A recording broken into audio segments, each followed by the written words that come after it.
രാവിലെ മുതൽ ഞങ്ങൾ അടുത്തിരിക്കുള്ളൂ. എന്റെ അടുത്ത് വേറെ ആരെങ്കിലും വന്നിരുന്നു കഴിഞ്ഞാൽ പുള്ളി കണ്ണു മതി. കണ്ണ് ചിമ്മേ.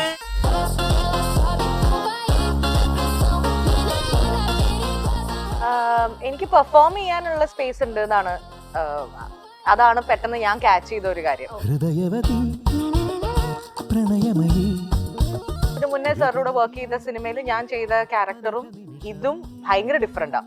എന്റെ ക്യാരക്ടർ ഒരു വില്ലൻ അത്യാവശ്യം പരിപാടി ഉണ്ട്, അന്ന് ഹ്യൂമർ പരിപാടി, രണ്ടും കൂടി. ജീവിതത്തിലെ ഓരോരുത്തരുടെ കഥാപാത്രങ്ങൾ എന്താണെന്ന് മനസ്സിലാക്കിയിട്ടുള്ള ഒരു കാസ്റ്റിംഗ് ആണ് ഇതിൽ വന്നിരിക്കുന്നത്. അപ്പൊ മൈ ഗോഡ്, എന്തായാലും താൻ ഇത്രയൊക്കെ പറഞ്ഞ സ്ഥിതിക്ക് ഞാൻ അങ്ങനെ പറ്റില്ല എന്ന് പറയും. ഐ തിങ്ക് പോലീസ് സ്റ്റേഷൻ അത്ര സോഫ്റ്റ് ആയിട്ടും അത്ര ബ്യൂട്ടിഫുള്ളും ആയിട്ട് എക്സിക്യൂട്ട് ചെയ്ത ഒരു സിനിമ ആക്ഷൻ ബിജു. ഒന്ന്, ആ സ്ത്രീയെ പരസ്യമായി നീ കർണത്തടിച്ചു. രണ്ട്, ഇതേപോലെ സാധനത്തിന് നീ പ്രേമിച്ചു. മലയാളികൾക്ക് ഏറ്റവും പ്രിയപ്പെട്ട 3 അക്ഷരങ്ങളുണ്ട്. അത് ഒരെണ്ണം എല്ലാവർക്കും അറിയാലോ, BAR. അതേപോലെയാണ് ESPA. മനസ്സിലായ കാര്യം. ഈ പ്രോജക്ടിന്റെ ഇന്നായത് മൂർഖനെയാണല്ലോ ചവിട്ടിയത്. ഈ സിനിമയുടെ ഭാഗമായി എല്ലാവർക്കും ഒരു ലക്ഷറി സ്പാ ഫ്രീ ആയിട്ട് അറേഞ്ച് ചെയ്ത് തന്നിട്ടുണ്ട്.